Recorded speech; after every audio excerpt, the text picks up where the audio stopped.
C'est une conférence de presse qui a permis aux responsables de l'Institut national de la femme de faire le bilan de leur première année d'activité. Dans cette salle de l'hôtel Azalaï de Cotonou, ce vendredi 2 septembre 2022, la secrétaire exécutive de l'INF a présenté un bilan narratif des plaintes relatives aux violences basées sur le genre que l'Institut a enregistrées depuis sa création. Cela fait pratiquement un an, jour pour jour, que, à la suite de la naissance de l'Institut national de la femme, nous avons, Madame Prudencio Claudine et moi, eu l'honneur d'être nommées respectivement présidente et secrétaire exécutive de l'Institut national de la femme. Aussitôt désignée, aussitôt à la tâche. Depuis lors, l'Institut développe sa machine de gestion des plaintes pour satisfaire les plaignantes d'où qu'elles viennent. Nous avons mis en place au siège un mécanisme de gestion qui permet de recevoir les plaintes, de dresser le profil des plaignantes, de les écouter et de leur offrir l'aide dont elles ont besoin.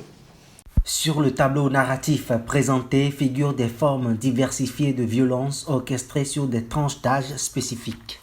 Le nombre total de cas est donc 156. Au niveau de la tranche d'âge la plus touchée, ce que nous avons observé, c'est que nous avons eu 34 mineurs qui ont fait l'objet de viols.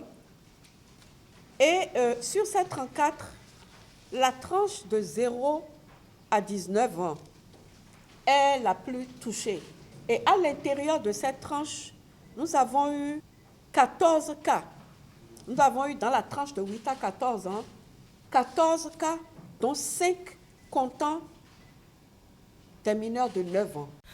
À cette occasion, la secrétaire exécutive n'a pas manqué d'attirer l'attention des professionnels des médias et des partenaires techniques de l'Institut sur la commune d'Abomey-Calavi qui prend la première place sur le nombre de plaintes enregistrées sur l'étendue du territoire national. Nous avons constaté également qu'il y a beaucoup de cas qui sont venus d'Abomey-Calavi. Ça, c'est quelque chose qui est récurrent sur lequel l'Institut national de la femme envisage de faire une étude. Les hommes des médias n'ont pas manqué d'exprimer des questions de curiosité aux responsables de l'Institut national de la femme. Est-ce qu'au niveau de l'INF, la cellule, il y a une série de suivi de ces accusations de la sentence? Nous permettons que les plaintes nous soient adressées de toutes les manières qui soient accessibles aux plaignantes. La forme la plus usitée est celle des appels ou des messages émis sur notre numéro MTN WhatsApp, le 51 07 88 88, qui fait office de ligne verte, avec l'avantage qu'on peut aussi nous envoyer des pièces, des documents. Une personne est assignée au siège pour rester disponible toute la journée sur cette ligne et répond aux appels ou accuse réception des messages et y répond sommairement pour demander des précisions si nécessaire.